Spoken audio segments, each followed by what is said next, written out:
Hi everyone, my name is Isabel.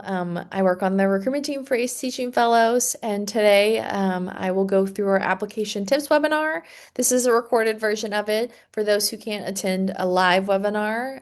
If you are interested in any of our other webinars, including the program overview, the intern and ambassador program overview, or the undergraduate opportunities, please look for the either recordings of those or sign up for a time to go to one of those webinars.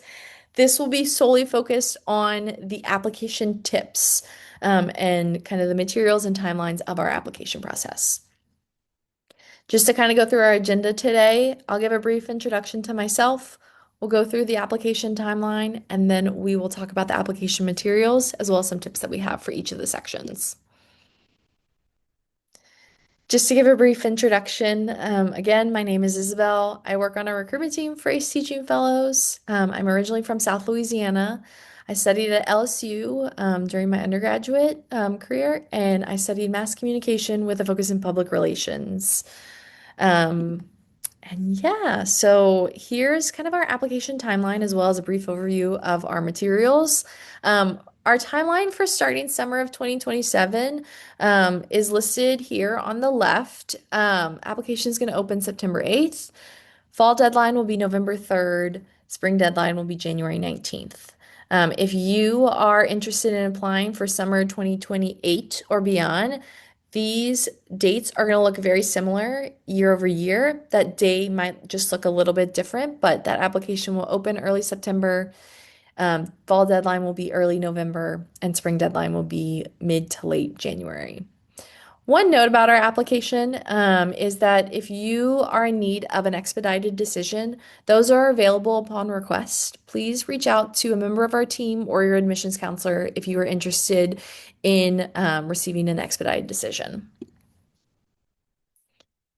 So here are the kind of four buckets of our application. I'll go into each of these in more detail, but just to kind of go over those really quickly. The biographical and educational background, program upload, placement consideration, and letters of recommendation are kind of the main points of our application. And so we'll dive into each of these, starting with the biographical and educational background. This includes the resume, your unofficial transcript, and then the test optional policy. So we ask for a resume. Some tips for the resume is it should be no longer than one page, cleanly formatted and free of errors. You can see here on the right an example of what a resume could look like. We also ask that if you can, tailor your resume specifically to ACE Teaching Fellows with an emphasis on our three pillars, teaching, spirituality, and community. So any experiences that you've had that could fall into one of those three pillars is great to see on an application and on a resume. We ask that you submit an unofficial transcript. If you have an official copy, you're more than welcome to submit that, but unofficial is totally fine.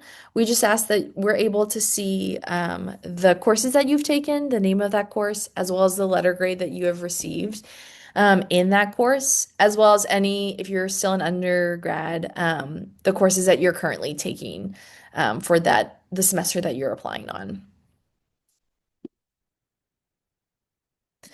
The second portion of our application is the program upload. This is 6 200-word responses or short essays that touch on a variety of different topics. So, why are you applying to ACE? Tell us about your family. Tell us about your faith background. When is the time that you've experienced something maybe difficult or you've experienced some critical feedback and how have you responded to that? Those are just a couple of the examples, but they kind of hit on our three pillars of our program. Some tips that we have for this is be sure to answer all of the question or questions. You might notice that some of the questions might have multiple questions within that one question. Make sure that you're answering all parts of that question. And then we ask that you draw on more recent experiences and relationships using concrete examples. And lastly, we want you to be as authentic as possible in those short essays. There's not one specific answer that our team is looking for these short essays. So the more authentic you can be, the better our team gets to know you and the better placement that you might be able to receive because we're matching the person to the placement. And then the next portion of our application is the placement considerations. So you can rank your preferences for grade level, content area, as well as geographic location. For grade level, it's 1 through 4. So we split it up into 4 groups, second and third grade together, fourth and fifth together, middle school, then high school, and you rank those 1 through 4. For content area, you can check off the box of the content that you are open to teaching. And then for geographic location, you can kind of see what it looks like here on the right. We split up our map up into 6 regions, and with a dot representing each of the communities that we have. And it's kind of on a 3-point scale of your preference towards that location or that area. So you either have reservations about going to that area, you're open to going to that area, or you're eager to go to that area. Some tips that we have for this placement consideration, the more open you can be to a placement and to a location or grade level and content, the better. It's not a guarantee that the placement that you're hoping for you will receive. So the more open you can be to geographic location or grade level or content, rather than limiting yourself to one kind of area or one grade level, it adds a extra benefit to your application. The next portion of our application is the letters of recommendation. So we require 3 letters of recommendation, 2 being from academic references. So that could be a professor or an academic advisor or someone kind of in that realm who can speak to your academic ability in the classroom, and who can speak to you handling the rigor of the MED.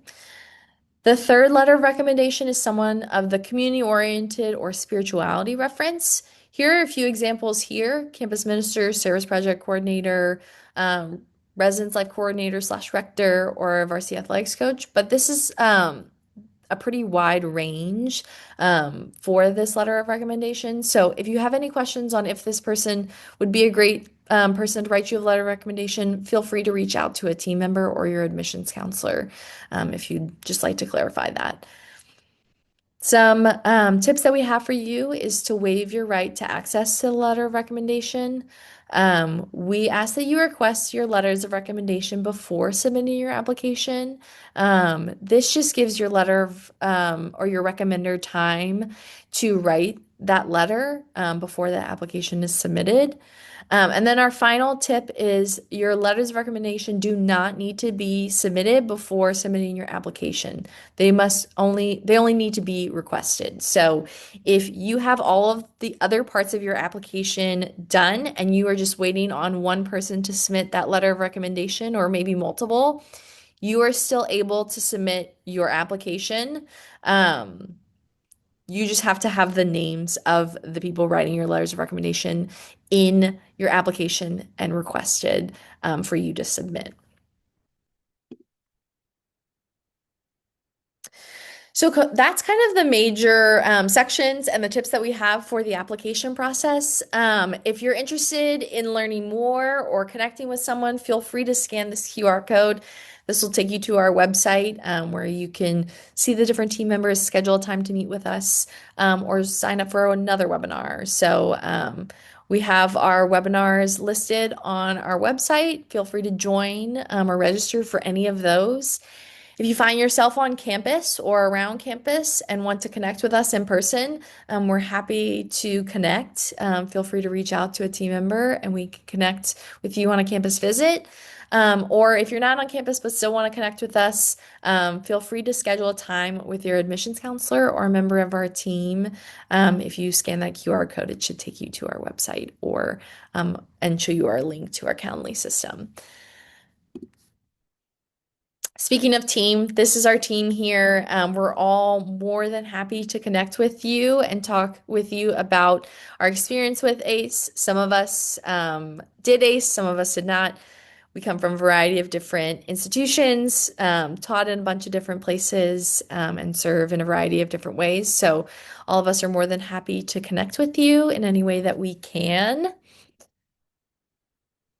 And with that, that concludes our application tips webinar. Again, if you have any questions about the application or the process, please don't hesitate to reach out to us or your admissions counselor. We're always happy to help.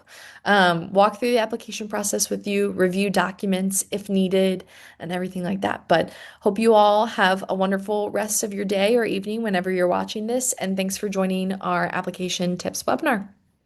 Bye.